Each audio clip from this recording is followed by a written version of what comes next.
The Cowboys need to talk to their quarterback about his contract. But that's not even who I want to focus on, because they got a lot of contractual issues. And Mike Florio of Pro Football Talk summarized this brilliantly when it comes to, they got to pay the piper when it comes to Dak Prescott. They got to pay the piper when it comes to CeeDee Lamb. And they got to pay the piper when it comes to Micah Parsons. We're not going to get into all the salary cap management and whether the Cowboys are, in fact, cheap or not, despite the brand that Jerry Jones like to perpetuate. We got to get into what the flagship station of the Cowboys, one of their personalities, had to say about Micah Parsons. 105.3 The Fan. Again, the flagship station of the Dallas Cowboys. I have heard from way too many people this offseason. Way too many. I'm talking about at least 4 different people that Micah has worn thin there. Now, I don't know how much is true and how much it actually hurts. I don't know whether this is the behavior of a typical superstar. I don't know how damaging it is, but all I do know is this. I've heard from way too many people. If Micah Parsons was out of there, there'd be a decent amount of people inside the Ford Center at the Star in Frisco smiling or breathing a sigh of relief. That is my hot take statement that, to me, is really close to factual about just dealing with him. I hope that the folks at 105.3 The Fan heard from the folks at the Star, and they basically gave him the Jonah Hill, like, dog, hey, that's not helping. This is not, we're partners, we're in business together, that's not helping matters. Unless this is what the Cowboys want out there, which would blow my mind if it is what they want out there. But what struck me about this, when I heard this and I read about this, was like, talk about brands. These are the Dallas Cowboys we're talking about. Like, before TNT knew drama, the Cowboys knew drama. Like, all their entire brand, history, narrative is around characters. Hell, they made documentaries about some of the characters from the glory days or the last glory days in the early 90s from the Dallas Cowboys. They still talk about them. Some of them are on television. Okay, that's right. Like most of them are. They're still eating off of the right. antics of the 90s Dallas Cowboys. People have written books, done documentaries. It's the stuff of legend. I say all that to say, what on earth could Micah Parsons be doing?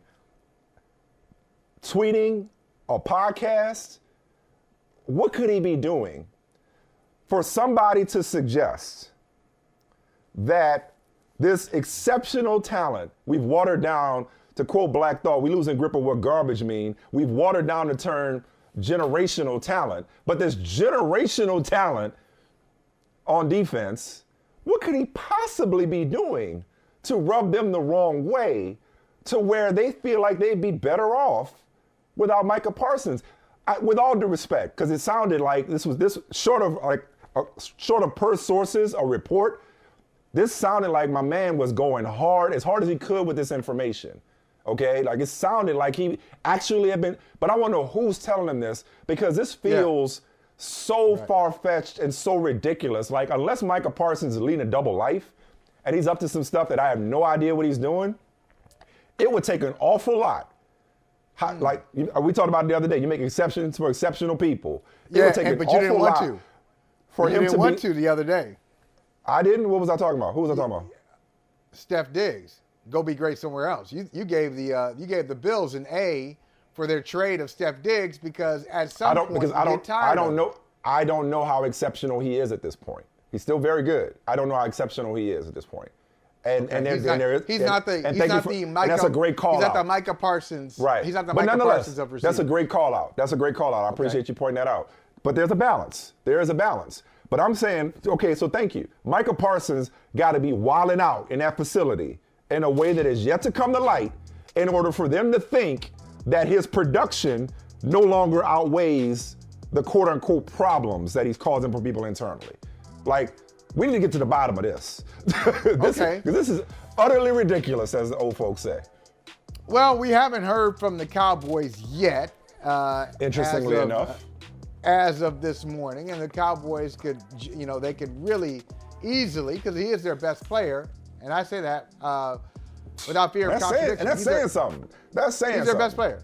He's the best player on the Cowboys. So if they really have a problem with what's being said, what's being discussed, because Dallas Cowboys, he said this on their flagship station. We're talking about it. A lot of people are going to be talking about it until the Cowboys respond. If the Cowboys and that's different from brother from another doing it. Yeah, that's the next press conference. That's the flagship station. Yeah, the next press conference, they'll be asked about this. But you said, what Jerry Jones goes on that station, every other day? Yeah. You asked the question, what could he be doing that would be so obnoxious to the Cowboys?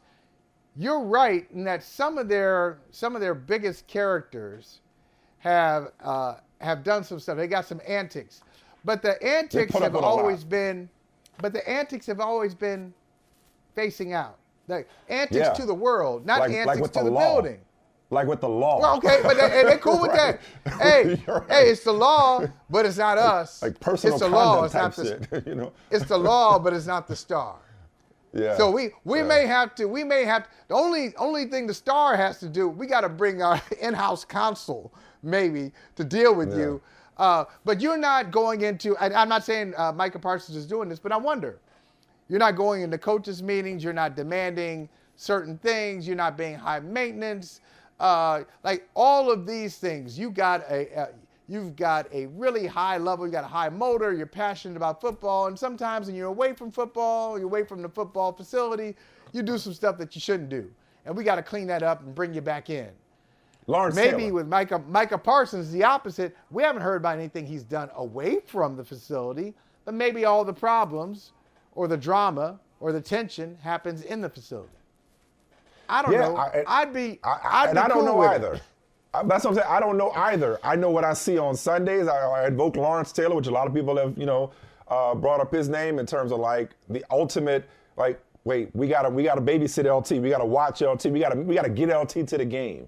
Like Micah Parsons is so disruptive on Sundays or Mondays or Saturdays or Tuesday, Wednesday, Thursday, Friday, whatever day they're playing. He's so disruptive on game day until, to me, it would just take exponentially more of a distraction inside that building to get to a point where they don't want him around. That blew my mind. Yeah. Hey, thank you for watching Brother from Another. If you haven't hit that subscribe button, go ahead and do that now. Don't forget you can catch us 3 to 4 weekdays on PeacockTV.com and on Sirius XM Channel 85.